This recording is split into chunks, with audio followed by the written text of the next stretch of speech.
Уважаемые коллеги, друзья, у нас, к сожалению, немного времени. В силу того графика, который есть, мы должны закончить через час.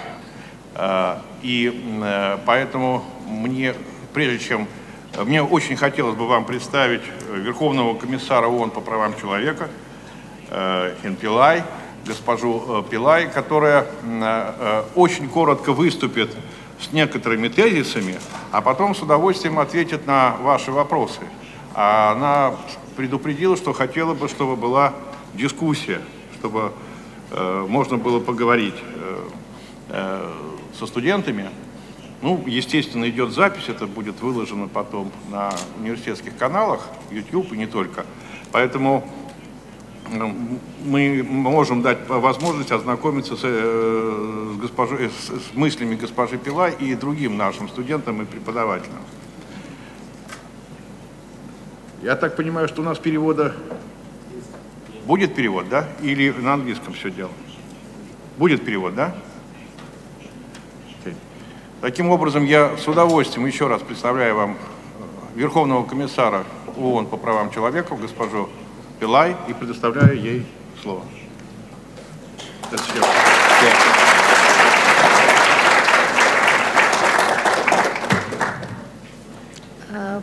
Thank you, Vice Rector. Distinguished faculty, dear students, I'm very happy to have this opportunity to meet with you. I could, of course, talk to you about many subjects related to human rights, but I thought I'll address an issue which is of relevance to you, and that is human rights and international relations and diplomacy. First, let me begin by saying that on behalf of my entire office, I want to express sympathy over the recent terrorist attack at the Moscow's airport. I condemn this deplorable and unjustified act of violence. It is, after all, an assault on the most fundamental human right, and that's the right to life. Human rights abuses, whether it's perpetrated as such heinous acts or inflicted with subtly debilitating methods, challenge us to remain vigilant, do our utmost to prevent them, or at a minimum, ensure that those who are responsible are brought to justice. I'm pleased to be here with you, as I said, and I note with great satisfaction that the partnership between the Moscow State Institute of International Relations and the Office of the UN High Commissioner for Human Rights has taken another step forward thanks to our joint master's degree in human rights, the first in this country. And as I told the Vice Rector, the first in actually very many countries. Our master's program aims at creating a new generation of human rights advocates and experts who are specifically trained in human rights law and whose expertise will lend a multiplier effect to their advocacy. Indeed, human rights education is a process which should facilitate not only the learning of human rights principles and the mechanisms for their protection, but also the acquisition of skills to make human rights a daily practice. My office's approach to human rights education actively promotes this discipline as a means of ultimately empowering individuals and institutions to take an active role in the realization of human rights in their communities and in their countries. So today I will be speaking on the topic of human rights and public diplomacy, which are the main features of our collaboration. I will try to clarify that even the sternest defenses of human rights and the subtler intricacies of diplomacy are not necessarily at odds with each other, as is often portrayed. Ultimately, I hope that my discussion will inspire many of the students of this distinguished institution to take up human rights advocacy as a fundamental component of their careers in international relations. Let me begin with a personal observation.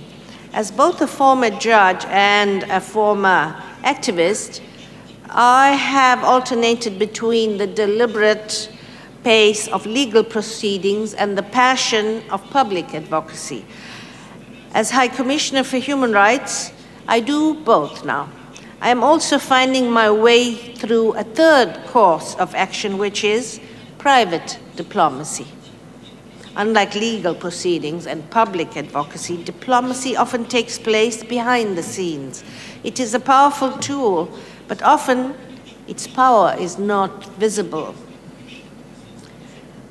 From the time they were first codified, human rights were the result of a magnificent application of diplomatic skills.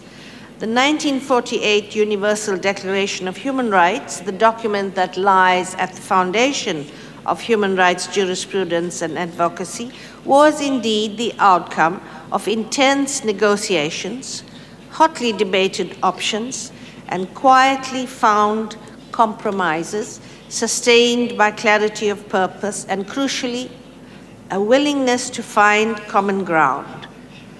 These negotiations produced a document that was not merely congruent with some customs and foreign to other cultures.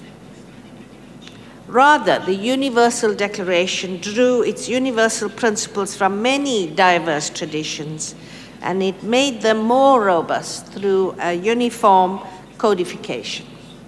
Since then, human rights diplomacy has used two mutually reinforcing approaches. The first, we have witnessed the development of international law through which states willingly assumed human rights obligations.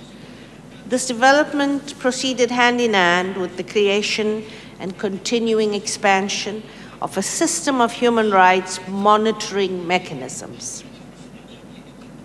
Secondly, we have seen the growth and impact of the international human rights movement, which through committed advocacy has often been instrumental in pressing recalcitrant governments to embrace in law and implement in practice internationally recognized human rights principles. At times, this advocacy has been conducted behind the scenes by civil society groups, including human rights defenders and international organizations, as well as through the peer pressure of sympathetic governments. This quiet diplomacy operates on the principle of engagement with persuasion and sometimes the implicit prospect of more public advocacy as its primary tools. Sometimes human rights non-governmental organizations and other champions of the human rights cause have adopted a highly visible strategy of naming and shaming those who commit human rights violations. Some would regard this strategy and diplomacy as antithetical. But there is no doubt that exposing human rights violations and calling perpetrators to account publicly has produced remarkable results, often engendering positive change, both domestically and internationally. Public advocacy can work independently of or in tandem with quiet diplomacy, as well as with judicial and quasi-judicial human rights mechanisms. To best put into context just how human rights public advocacy and coalition building in all their articulations have developed in the last few decades, allow me to briefly discuss the historical background that shaped them. The end of the Cold War in the early 1990s had fueled hopes for a gentler, kinder world in international relations. Yet subsequently, war in the former Yugoslavia, the Rwandan genocide in 1994, as well as smaller scale yet long drawn-out conflicts, such as those in Chechnya, Abkhazia, Nagorno-Karabakh, South Ossetia, and Transnistria, shattered those hopes. The 1990s was also the decade that witnessed a radical transformation in the conduct of war and indeed the privatization of conflict. Rather than confrontations among states, most of the so-called small wars of the decades were marked by violent internal competition between either state forces and well-armed rebels, or conflict between different militia of non-state actors in control of large swaths of territory, natural resources, and weapons. The suppliers of weapons and the beneficiaries of profits from natural resources fueling some of these wars were private individuals or businesses that were carelessly unconcerned with the human rights record and the rapacity of their customers.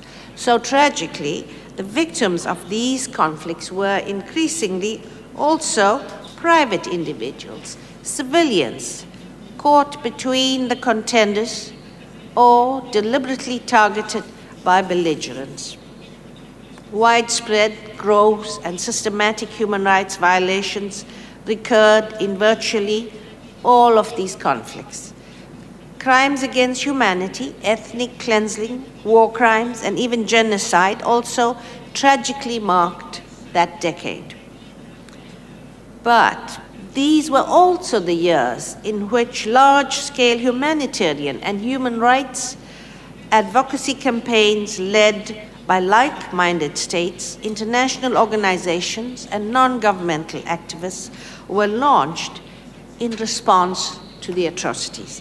Such campaigns included the movement to ban landmines and the use of child soldiers, and to control the misuse and proliferation of small arms and light weapons. At that time, the framework for international justice developed significantly with the creation of the tribunals for the former Yugoslavia and Rwanda, and ultimately with the campaign that led to the establishment of the International Criminal Court. I was privileged to serve as a judge on the Rwanda Tribunal and the International Criminal Courts.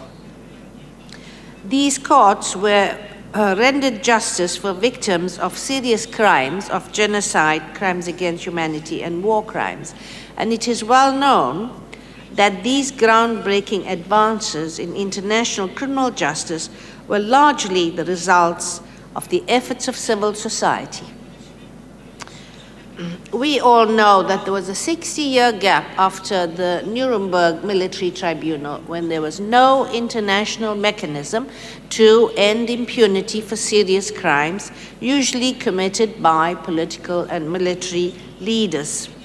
And this is why this was an achievement that the calls of civil society for some kind of accountability mechanism was responded to. And we have the International Criminal Court. I do hope that pretty soon the Russian Federation will ratify the Rome Statute that established this court.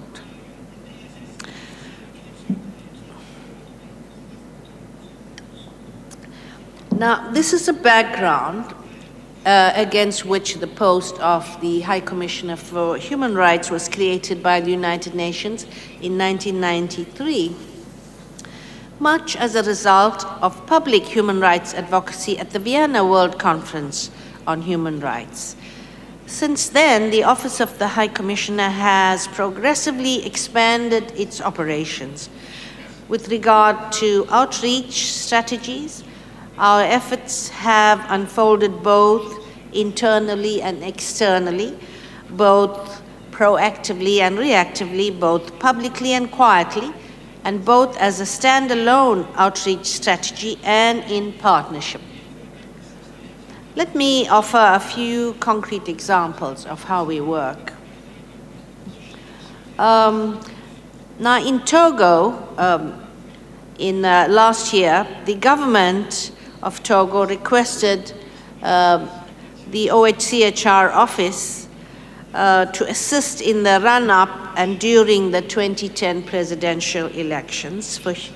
And they requested human rights training with the view to reducing violence and human rights violations. There has been a history of violent elections on my continent in Africa, and usually young people are involved or called upon to participate in these violent acts. So this assistance was part of a comprehensive package that involved training and support for state and local authorities, non-governmental organizations, the media, and the security forces. And my small staff on the ground trained 250 young people who went into the communities with the message of human rights and nonviolence. And in the result, the country achieved peaceful elections. I very recently received a call from the Prime Minister of Togo expressing appreciation for this intervention. This was a full-fledged campaign which required a combination of skill transfer, advocacy, and monitoring. Colombia offers another example where my office had long advocated reparations for victims of human rights abuses, regardless of the affiliation of their perpetrators. We support the government's draft law on reparations, which is now before the Colombian Parliament. My office in Colombia steered the process of seeking wide political and social consensus over both the spirit and the letter of this piece of legislation, as well as ensured its consistency with international law. So we facilitated consultations with the public on what it is they wanted in this law. And secondly, we ensured that it's consistent with international law. In recent years, we have developed strategies for transitional justice and carried out training and related activities in numerous locations, from Kathmandu to Bujumbura, from Lomé to Nairobi and elsewhere. And the most recent request comes to us from Tunisia, where, as you know, the young people took to the streets and caused a change of the government from a repressive government to democracy. And we want to be there to help them. And we will be sending staff any day soon. We have also received similar invitations from Egypt. So once again, we play a role in ensuring that the democratic and human rights calls from the community are represented. But in all honesty, I must tell you that as High Commissioner for Human Rights, I often find myself in highly politicized contexts that contrast starkly with my experiences as a judge. So I wish I had had your training in international relations. I have carried my judicial instincts somewhat into my diplomatic endeavors, and I begin by the fact that I do not rank rights, and I use my office as a venue where everyone will be given a fair audience. I have publicly and repeatedly called for a single standard of human rights to which all states should be held equally accountable. In the United Nations system, this is sometimes a challenge. I believe that the credibility of my office depends on impartiality, and I also believe that the credibility of other human rights undertakings similarly depend on impartiality. What I find is that when you move from human rights experts working in their individual capacities to bodies such as the Human Rights Council, which is the intergovernmental mechanism created in 2006 as the successor to the old Human Rights Commission, keeping partisan politics and narrow interests at bay is a great challenge. Yet the Human Rights Council represents an invaluable vehicle for the enhancement of states' cooperation and progress for the promotion and protection of human rights. The Council is virtually a standing body. The frequency of its meetings, both in informal and formal gatherings, may create more opportunities to better hone operations and responses to both chronic human rights conditions and sudden crises, such as we have seen in Tunisia and Egypt. Crucially, the new Universal Periodic Review, which is the mechanism of the Human Rights Council, designed to examine the human rights record of all states, has prompted various countries to pledge an improvement in their implementation of human rights standards at the national level, as well as in their cooperation with human rights mechanisms. Not all states undergoing the UPR have been forthcoming and eager to submit themselves to a discussion of their internal challenges by other states. In this context, there is still much room for quiet diplomacy.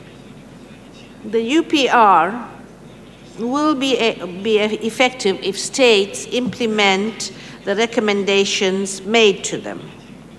And you will be aware that in regard to the Russian Federation, there are some 57 recommendations made to the Russian Federation with regard to their human rights record. And now, 5 years since its establishment, the Human Rights Council is about to be reviewed. The review process will examine the Council's effectiveness in discharging its mandate of promoting and protecting all human rights for all. It must be tasked with yielding greater accountability for action on human rights. The great challenge for the Council is to improve the ways in which it responds to human rights crises as they persist, emerge, or unfold. It should do so in concert with other human rights mechanisms, such as special procedures and human rights treaty bodies. So there you are, a very important review going on after 5 years. And I'd be very interested if you have any suggestions and comments of your own on how the Human Rights Council can be more effective in addressing human rights situations. Now, special procedures, you would have heard, are entrusted to examine, investigate, monitor, advise, and publicly report on human rights situations worldwide. Through their direct contacts with governments, their public statements, their reports to the Human Rights Council and to the General Assembly, as well as informal briefings, the special procedures experts, there are almost 40 now appointed by the Human Rights Council, can offer invaluable information for identifying both preventive and corrective measures to address situations of concern and enhance practical implementation strategies on the ground. With regard to the treaty bodies, through their recommendations, the treaty bodies provide states, there are 9 treaty bodies, as you know. They provide states with guidance for national implementation of their obligations. Their work, including general comments on various provisions of the treaties, is also used by courts and other judicial bodies in the development of jurisprudence on international human rights law, as well as providing important substantive information for consideration in the UPR process. It is easy to get caught up in the world of the United Nations, yet I believe that we must always be guided in our priorities and all our efforts to promote and protect human rights by conditions on the ground, where violent conflict, discrimination, poverty, injustice, and repression persist in too many parts of the world. Indeed, no country can claim a spotless record on human rights. Moreover, long-standing or emerging global problems such as climate change, epidemics, shortage of resources, including water and food, as well as the current financial crisis and economic recession, compound situations of entrenched vulnerability and hardship that preclude the full enjoyment of rights. The measure of our success, in my view, is the difference we make in the lives of women and men around the world. This is the common purpose of human rights public advocacy and coalition building, which we can refer to as diplomacy. To best service it, we must muster and pool all available resources and draw from different perspectives and ideas. I say that such outreach strategies and partnership creation are no longer the exclusive preserve of states. They no longer merely define their relations and the defense of their geopolitical objectives. They no longer rely solely on the skills of foreign affairs specialists. Rather, today's diplomacy involves a variety of state and non-governmental actors and a plurality of interests. This consideration brings me back to my earlier discussion regarding civil society, a realm to which you belong. Last December, we dedicated Human Rights Day to human rights defenders who are at the front lines of human rights public discourse and action. Theirs, admittedly, may be diplomacy sui generis. Whether diplomatic skills imply at times the ability to move discreetly and off the radar screen in the corridors of power, human rights defenders dare to leap into high visibility and often speak loudly and clearly in the public arena. Whether diplomatically tactful or forcefully passionate, human rights defenders insist that discrimination, exclusion, and attacks to the dignity and freedom of all human beings be addressed with the proper mix of measures and interventions which, in law and in practice, empower the victims, spur their public participation, and foster public education. Many countries with long histories of injustices, discrimination, and exclusion of particular groups have rewritten or are moving to rewrite the statute books to reflect the universal principles of equality and the human rights values embodied in international law. My own country, South Africa, did just this.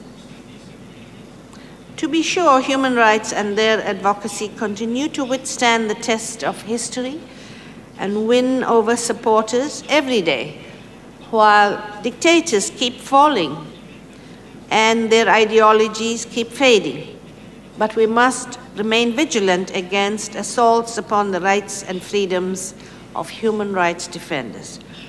In this regard, I am particularly alarmed by the lack of tangible and satisfactory results yielded by investigations into the killings, aggression towards and harassment of human rights advocates, lawyers, and journalists in many parts of the world, including the Russian Federation. In 2007, a study covering the period 1996 to 2006 by the International News Safety Institute, a respected not-for-profit charity, rated Russia second among the 10 deadliest countries in the world for reporters. Iraq ranked first. Clearly then, the government must take all appropriate action to ensure that perpetrators are held accountable and representatives of civil society are protected. I reiterate the need for exercising utmost vigilance against assaults upon the freedom of expression and assembly. Attacks on such freedoms represent not only abuses of the rights of the victims, but also on the safety and freedom of whole societies. Ultimately, they lead to an erosion of democratic space for all, and poison not only intercommunal relations within states, but also interaction among states, thus undermining cooperation on human rights as well as other areas of diplomacy. We work in challenging times. The recent financial and economic downturns, together with food shortages, climate-related catastrophes, and continuing violence, have shattered our complacency over lasting security, prosperity, safety, and the enjoyment of freedoms by all. These challenges demand responses from the international community that can counter both deeply rooted and chronic human rights violations in many countries. So let me conclude by observing that much more can and must be done to develop prevention strategies. A preventive approach includes a focus on the institutional capacity of states to respond when human rights are at risk. In turn, such objective requires a polity aware of its rights and entitlements, as well as assertive in claiming them or in denouncing abuses when they take place. So I look forward to greater dialogue and engagement with states, a wide roster of partners in government, international institutions, and non-governmental organizations, and with the young leaders of all societies that can bring fresh ideas and energy to the advancement of human rights. Thank you for your attention.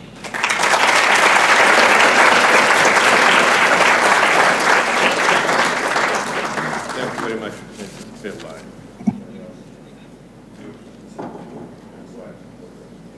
So we have approximately 55 minutes, yes, to answer the question. Итак, коллеги, давайте задавать вопросы. У нас есть 35 минут, 25 минут для того, чтобы задать и получить ответы на вопросы. С учетом того, что у нас у каждого здесь сидящих есть свое представление о правах человека. Как мы знаем, это не универсальное понятие. Поэтому, девушка, давайте, представьтесь только. Good afternoon, Ms. Pillai. Thank you for your speech. My name is Shvarva Anna. I'm a first-year student of Human Rights Master's program. And I have two questions for you. First is how would you assess the role of business in promotion and protection of human rights? And the second question is more specific. It deals with the issue of inter-country adoption. And we have a problem with adopted children's rights violation. According to statistics, in the last 16 years, 17 adopted from Russia children have died. And although Russia signed in 2000 the Hague Convention on Protection of Children and Cooperation in respect of inter-country adoption, we haven't ratified it yet. And according to our authorities, in order to... Excuse me, is that a question or a speech? Okay, question. How much attention does your office pay to this problem, and maybe how can you contribute into improvement of the situation in Russia with violation of rights of adopted children? Business, for a very long time, still has separated itself from human rights because business is all about profits. And what we find then is exploitation of natural resources and violation of people's rights. The Human Rights Council has established an expert on business and human rights, and his framework document is now on the website. I myself, listening to him, found it was a huge education. And very many businesses are now establishing human rights desks in their businesses. And I think that it's urgently needed all over the world, where entrepreneurs should see development, should see human rights as part of development, and should see economic growth not as a profit-engendering process, economic growth as human development.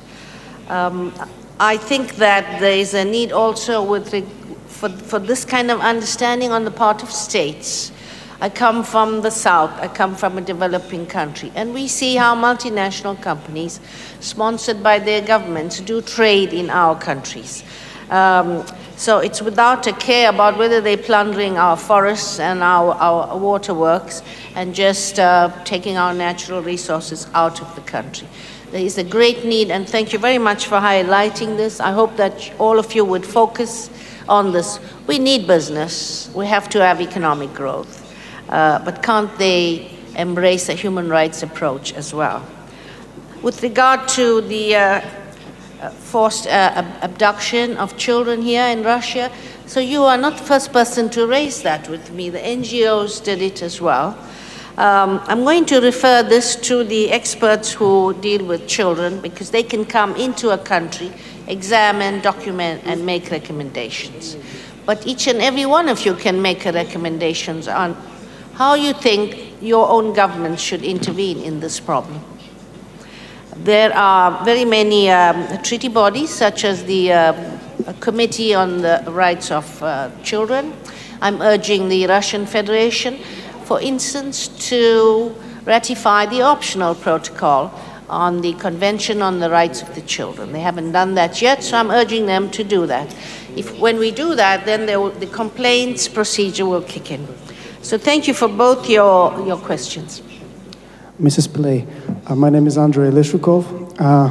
What are, from your point of view, the key areas of activity of the UNHCR field operations in protecting human rights worldwide? Thank you. You know, I'm really glad that you asked me that question, because let me say we started so small in 1993. Human rights is one of the 3 pillars of the United Nations, and yet it gets the smallest budget. But with the help of donated funds, including a generous, consistent funding to us, donations to us from the Russian Federation, I can proudly tell you now we have presences in 56 countries. Some of them are human rights advisors, like Dirk here is a senior human rights advisor, and some are part of the United Nations peace missions, where the Security Council places us in there. As far as I can tell you, it's not enough for member states to pass resolutions and conventions and treaties, and for member states to give each other recommendations in the UPR process. The only way that all of that can be effective is on the ground, and this is what is the main focus of all my staff who work in the field. They monitor. It's a very, very special, unique mandate of the High Commissioner for Human Rights, that we can monitor and report. Are they implementing this or that? But mainly, we help to train, because the old focus of shaming and naming and shaming is gone. Now we want to be helpful, and we want to see progress on the field. So very many workshops, such as judicial training, training for youth, education materials, we spread that all over. Here in the Russian Federation, for instance, we held a workshop for newly recruited diplomats in the foreign affairs. It's a little example of how they put into effect what is adopted by countries internationally. And that's how I see our work. I have identified 6 thematic priorities. They include economic and social rights, they include discrimination, an end to impunity, they include migration, which is now a global challenge. So those form some of the 6 thematic features. One of it, as I said, is discrimination in all its forms. So whether it's racial, ethnic, gays and lesbians, all that comes under discrimination. I'm very happy to say that I think there's a graduate of your university, Yuri Boychenko, who is now my senior manager in charge of the anti-discrimination unit. So there you are. Once you graduate from this university, there's great scope for you to do meaningful work. Good afternoon, Mrs. Pillay. My name is Maria Nosikova, and I'm an expert of the Human Rights Council of Moscow International Model United Nations. And I would like to ask you, why do you think more and more young people nowadays are involved into Nazi and neo-Nazi organizations? Or what makes them claim more racial slogans and go to Manege Square, for example? And what is the role of the United Nations in the solution to this problem? Thank you. Well, to counter that, then, we see the wonderful pictures on our television of the young people in Tunisia and Egypt who, through Facebook and their mobile phones, spread the message of human rights. And so their calls were for human rights, freedom, human dignity, for bread. So what do you think is the difference there? The one lot of young people learned about human rights and learned what it is that matters to them and their parents in their daily lives. So back to education. The master's program is a very good initiative that we are working with together with the Russian Federation. We had the support of the government, and so we were able to have this program in 5 universities here in Moscow. So you might say, well, that's educating you at a graduate level. I am calling for human rights education beginning in schools, so children understand what it is to respect each other's human dignity and to have tolerance for difference. I feel that that's the long-term way of addressing prejudice and discrimination. Thank you. Good afternoon, Ms. Pillay. Thank you for visiting our university. My name is Guzal Husanova. I'm a first-year student of the master's program for human rights. And my first question is connected with the question that the lady has asked. It is about coexistence of different cultures in one country. Nowadays, we unfortunately face with aggressive attitudes of one people to another's.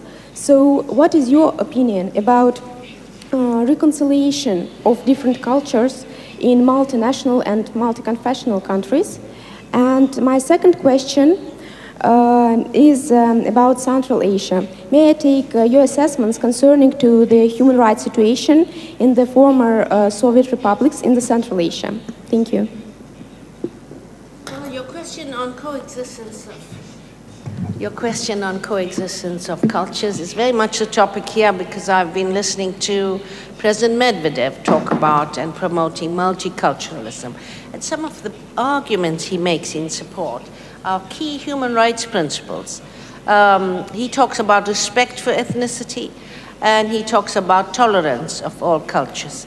And in his view, multiculturalism is appropriate for a country like the Russian Federation, where you have like 190 ethnic divisions. I come from a country, South Africa, that was plagued by racism. Racism against black people, against people of color, including me. And through really wonderful leadership on the part of President Mandela, we now have a multicultural system where everyone's culture and race is respected. The Constitution, however, does have a respect for traditional systems and cultures. And the safeguard is that there's an equality provision in the Constitution. So you cannot have a culture or tradition which violates the equality principle. In my view, there are many practices in traditional cultures and systems that a society may not like. They may regard it as harmful. One of them would be like honor killings or female genital mutilation or Nazism, as you've said.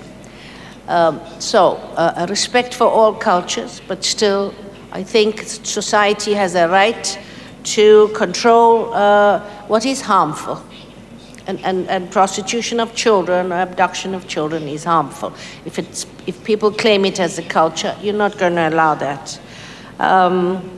There are different contexts in which these issues are addressed, so we can't say there's one solution for all. It's true that in Europe they're debating these issues, and government heads there are talking about a system which is not multicultural, but a system that is Eurocentric and imposed on people. I find difficulties in that as well. You cannot impose your own culture on everyone else, but you can impose respect for the Constitution, respect for rule of law, and respect for universal human rights norms. I would say whatever system is adopted, what is the safeguard? The safeguard is respect for universal human rights norms.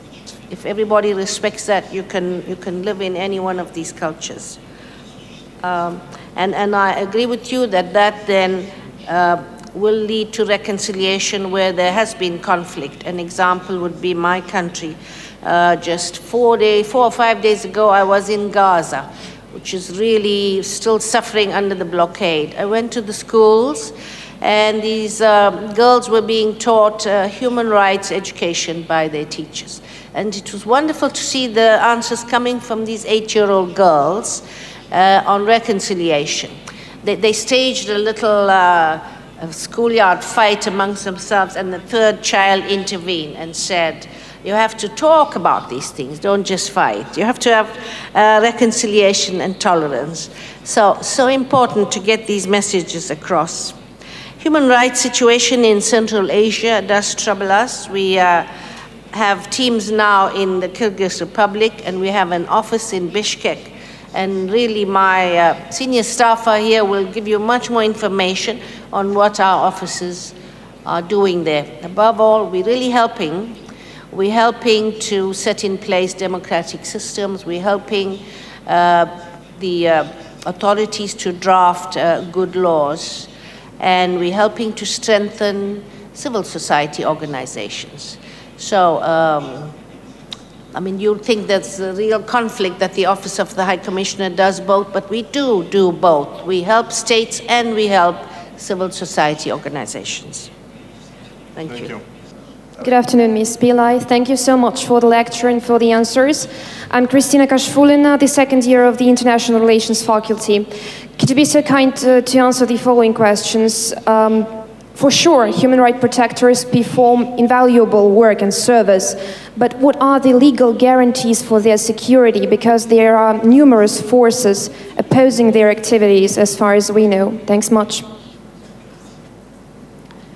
That troubles me a great deal too. That's why on December 10th, I devoted Human Rights Day to human rights defenders all over the world. And we know the very well-known names here, and I've raised with the government the lack of investigation, but mainly prevention and protection of human rights defendants, because they play such an extremely important role. And this happens in very many countries. In Kenya, for instance, human rights activists who spoke to the special rapporteur on freedom of speech, I think, Philip Alston, on extrajudicial killings here. So the people who gave him information were themselves killed. And we've been urging the government concerned to investigate this. I think we all have to put our heads together to protect these brave people who speak on our behalf. And one of it is to constantly bring these issues out into the open, into the public discourse. Thank you very much for your encouraging speech, Ms. Pillai. My name is Alina Bagatkova, and I'm a fourth-year student of international relations.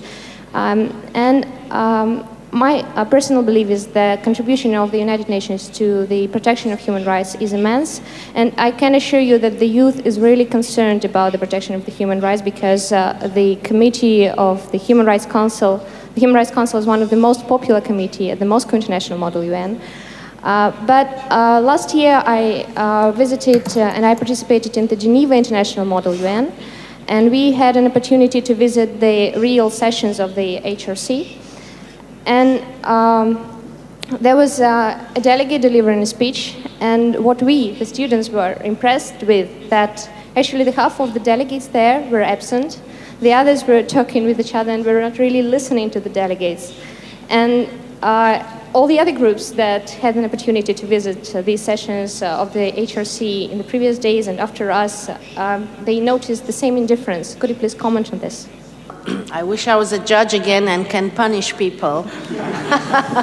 This is an intergovernmental process. So I think your taxpayers should watch on the website whether your representatives are sitting in the hall. They do, though. They work really hard. The ambassadors have to go to the ILO and World Trade Center. And sometimes, not all missions are rich. The US mission, for instance, has 3 ambassadors just for this purpose. So to be fair to them, they do engage. If you don't see them in the hall, they're probably in a whole lot of bilaterals or sponsoring seminars. For instance, the Russian ambassador sponsored a side event on traditional justice system, traditional law. So to be fair to them, perhaps they engage in other activities, but everything is recorded and they do engage, or they have representatives speaking for groups of states. I'm really happy to hear you say that in your sessions, the Human Rights Council is the most popular. I wish it were so in the rest of the world. There has been so much negative propaganda about the Human Rights Council that many people, particularly in the United States, still continue to believe that all this council does is to go after Israel. Now, it's true that the occupation of Palestine occupies a great deal of the time of the Human Rights Council, but that's not the only thing it does. It does this universal periodic review. Another exciting thing about the Human Rights Council is that NGOs, representatives of NGOs, speak in the council. I think this is the first international UN body that provides space for NGOs. So your voice can be heard directly there. What I'm asking for is to give you more space there, because usually they just have 1 minute each and 3 speakers. I feel really embarrassed about that. So I think we should urge them during the review process to give civil society a bigger voice there. And mainly these are NGOs who come from the countries concerned that are being reviewed. So don't you think it's very important to hear their side of the story as the governments give their side of the story? Thank you. Последний вопрос. Ms. Pillai, thank you for your speech. I am Oleg Reshikov, the first-year student of the Faculty of International Relations. If I'm not mistaken, in 1996, the World Program of Action for Youth to the year 2000 and beyond was adopted. For instance, it was agreed that the governments should provide grants of land to youth and youth organizations, supported by financial and technical assistance and training, and some others. How successful are the governments in implementing these measures proposed in that program? Thank you. Do you know you caught me out there? I didn't even know there was such a resolution. So thank you for pointing that out to me. I'm going to get my office to check to see whether governments are delivering on that. I wish you luck to get a piece of land and open a youth organization. They're now working on a convention, you know. They're drafting a convention for the rights of older persons. And I'm very interested in that because I'm already there. But I can see your point. If they've promised opportunities for the development of youth, then they should be delivering on it. As I said, I'm quite ignorant about this, and I will look into it. Thank you for your question, alerting me to it. Так, я думаю, что мы все должны сказать большое спасибо миссис Пиллай за ее время и поблагодарить за очень обстоятельные ответы на вопросы и за прекрасное выступление. Я надеюсь, она нам разрешит напечатать его в нашем журнале. Спасибо большое.